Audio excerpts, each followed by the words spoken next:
Bom dia, galera! Bem-vindos ao Loop Matinal dessa terça-feira, dia 24 de abril, com as notícias mais relevantes sobre o mundo da tecnologia. Quem fala aqui é o Marcos Mendes, e hoje no seu Loop Matinal do Loop Infinito eu vou começar falando sobre o Spotify, que está fazendo uma ação bem bacana para promover a exposição David Bowie Is no Museu do Brooklyn, em Nova York. O que rola é que o Spotify está expondo diversas fotos do Bowie na estação de metrô Broadway Lafayette, que fica pertinho lá do museu, e ao lado dos painéis tem uma placa com o contexto das fotos e informações a respeito da exposição. Além disso, os bilhetes do metrô vão contar com 5 ilustrações de alter egos do Bowie, incluindo o Ziggy Stardust. Eu adoraria ganhar um, fica a dica. E ainda sobre o mercado de streaming de música, deixa eu comentar que o rapper J. Cole quebrou o recorde de melhor estreia no Apple Music. O álbum novo dele, chamado K.O.D., acumulou 64 milhões e meio de streams em 24 horas, que foi 1 milhão a mais do que o recorde anterior, que era do álbum Views do Drake.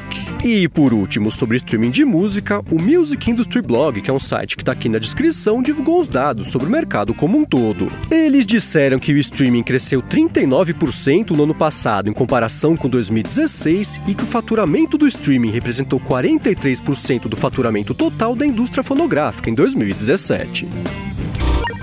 E agora eu vou falar sobre a Amazon, que foi eleita a empresa com maior impacto positivo na sociedade no levantamento do Recode. O que rolou foi que o Recode deu uma lista de 11 empresas para os americanos escolherem a que mais gerava lá o impacto positivo, e a Amazon foi escolhida por 20% do pessoal, por isso ficou em primeiro lugar. Depois dela veio o Google com 15%, a Apple com 11% e o Facebook com 10%, e completando a lista vieram nessa ordem a Microsoft, Tesla, Uber, Netflix e aí veio Twitter, Snap e Lyft empatadas na última colocação. E ainda sobre a Amazon, a empresa anunciou uma medida para tentar combater o absoluto caos que provavelmente vai ser a parte de reviews lá do livro do James Comey, que é ex-diretor do FBI, que foi mandado embora pelo Trump. Ela falou que só vai aceitar reviews de quem tiver comprado o livro por meio da Amazon, ou seja, só compras verificadas vão poder deixar uma avaliação, e ainda assim a Amazon falou que reviews de baixa qualidade vão ser eliminados da plataforma. E por último, sobre a Amazon, ontem a Bloomberg falou que a empresa está desenvolvendo um robô doméstico com a Alexa embutida. A Bloomberg deu poucos detalhes, na verdade eles não sabem muita coisa ainda, mas falou que a ideia da Amazon hoje é fazer um robô que vai ficar seguindo lá o usuário nos cômodos da casa, onde o alcance do Amazon Echo é ruim. A matéria falou ainda que o robô tem diversas câmeras e trabalha com visão computacional para se guiar pela casa, e que a Amazon espera testar os primeiros protótipos ainda nesse ano para lançar de forma limitada em algum momento do ano que vem.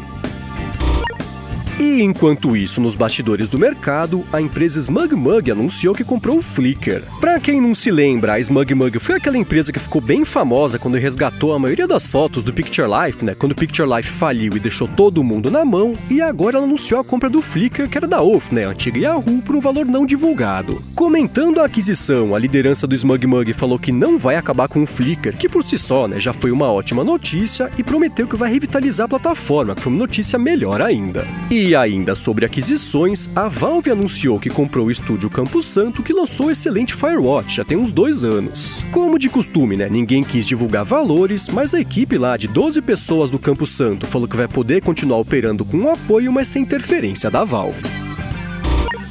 Bom, e agora o assunto é o Twitter, que anunciou que não vai mais deixar a Kaspersky anunciar na plataforma. A decisão do banimento vem em meio a uma história, de que a Kaspersky tem lá uma ligação com a agência de inteligência do governo russo, que é uma coisa que a Kaspersky vive falando, ela sempre negou que tem essa relação. Aí, depois agora do banimento, o CEO da Kaspersky publicou uma carta aberta para o Jack Dorsey, que é o CEO do Twitter, pedindo basicamente a chance de mostrar para eles provarem, que não tem ligações com o governo russo, mas parece que por enquanto isso não vai acontecer. Isso porque a única resposta que o Twitter deu até agora foi de que a Kaspersky opera lá de um jeito incompatível com o que eles julgam aceitável para poder anunciar na plataforma. E agora o assunto é o Gmail, que nos últimos dias foi alvo de uma espécie de ataque de spam, que fazia o usuário receber e-mails promocionais enviados aparentemente por ele mesmo. Na verdade, o que aconteceu, foi que o pessoal responsável por esses spams conseguiu enganar o sistema do Google e mudou o cabeçalho dos e-mails para só fazer parecer que eles estavam chegando lá, sendo enviados pela própria conta. Essa é uma prática até que comum, por parte dos spammers, e que até recentemente, pelo menos, o Gmail sempre conseguiu bloquear, e o Google falou que já tomou as providências providências para poder resolver esse problema. E ainda sobre o Google, deixa eu comentar que ontem a Alphabet divulgou os resultados financeiros do trimestre fiscal mais recente. Ela teve um faturamento de 31,1 bilhões de dólares, aumento de 26% ano sobre ano, e um lucro líquido de 9,4 bilhões, 74% a mais ano sobre ano. Já os gastos de capital também subiram bastante, pularam de 2 bilhões e meio para 7,4 bilhões, e enquanto isso a categoria Outros, que inclui lá iniciativas de nuvem e hardware, faturou 4,4 bilhões. Já a área de apostas da empresa faturou 150 milhões e fechou o período com prejuízo de 571 milhões, e se você quiser ver mais a fundo aí os resultados da empresa, o link está aqui na descrição.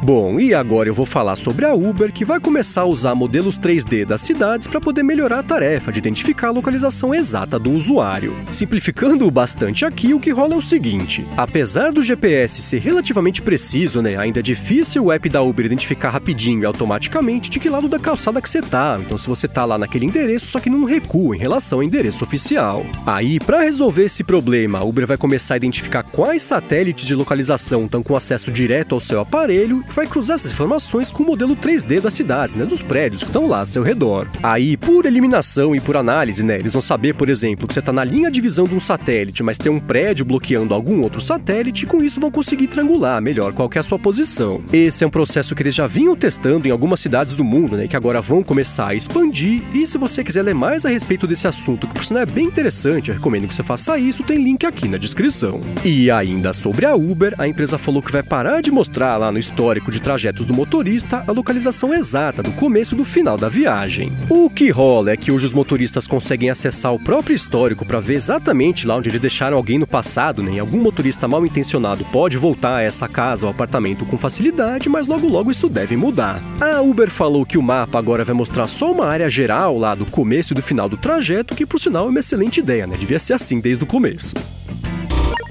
E enquanto isso, aqui no Brasil, o pessoal responsável pelo aplicativo SimSimi decidiu suspender a operação deles aqui no país. O que rola é que o SimSimi é um bot de bate-papo que aceita sugestões de respostas para poder conversar com os outros, porque claro, que nas mãos de gente besta pode representar um risco enorme. Aí o que rolou foi que o estado de São Paulo fez uma matéria mostrando que o chatbot do SimSimi fala palavrões, faz até ameaça de morte também em português, e por isso, claro, acabou a brincadeira por aqui. Comentando a decisão, a empresa falou que nunca viu níveis de mau uso como que eles registraram aqui no Brasil, e que por isso o app só vai voltar para a Play Store ou para a App Store brasileira caso eles achem um jeito, de deixar o app imune a essa gente imbecil.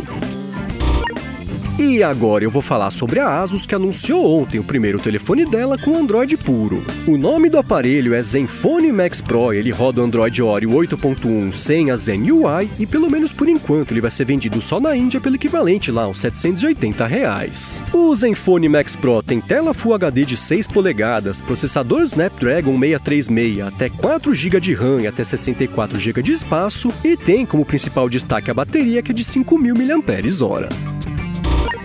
E agora eu vou falar sobre a Apple, que anunciou que vai fechar a última pop-up store do Apple Watch que ainda estava aberta. Ela fica numa loja de departamentos em Tóquio e vai funcionar só até o dia 13 de maio. Seguindo com as notícias sobre a Apple, pintou uma pesquisa de satisfação do iPhone X feita lá pelo pessoal do site TechPinions em parceria com a Creative Strategies. A pesquisa analisou coisas como aparência, acabamento, qualidade da câmera, bateria também, experiência com Face ID, e das 11 categorias analisadas, 7 foram lá, pontuaram entre 90% e 100% de satisfação. Já quando o assunto foi a Siri, a coisa mudou bastante de figura. A pesquisa identificou que o nível de satisfação com a Siri ficou em 20%, que só foi surpreendente, que eu sinceramente achava que ia ser menor ainda. E ainda sobre a Apple, a União Europeia falou que vai investigar ainda mais a fundo a compra lá do Shazam e vai dar um parecer só no segundo semestre desse ano. O que rola é que a Comissão Europeia quer garantir que a Apple não vai usar o Shazam para obter acesso indevido a dados de uso dos concorrentes do Apple Music. E por último sobre a Apple, e fechando o episódio de hoje, deixa eu comentar que ela abriu um programa de troca da bateria para os MacBooks Pro de 13 polegadas sem a Touch Bar. Ela fez isso porque as baterias de alguns desses Macs feitos lá entre outubro de 2016 e outubro de 2017 podem expandir, e por isso a troca vai acontecer sem custo, no mundo inteiro. Já quem teve que pagar para fazer essa troca vai poder ser reembolsado, desde que, claro, a troca tenha sido feita direto com a Apple, então por uma assistência autorizada.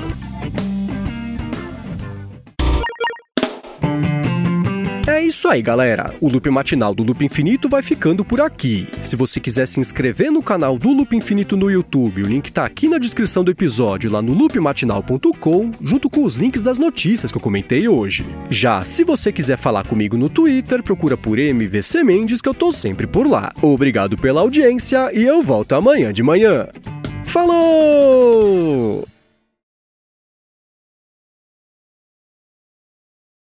Sobre o Apple Music... O cara tá doido, é a Amazon. Ações com a agência de inteligência do... Agência de inteligência. Basicamente, achante de... Achante? Tá difícil hoje.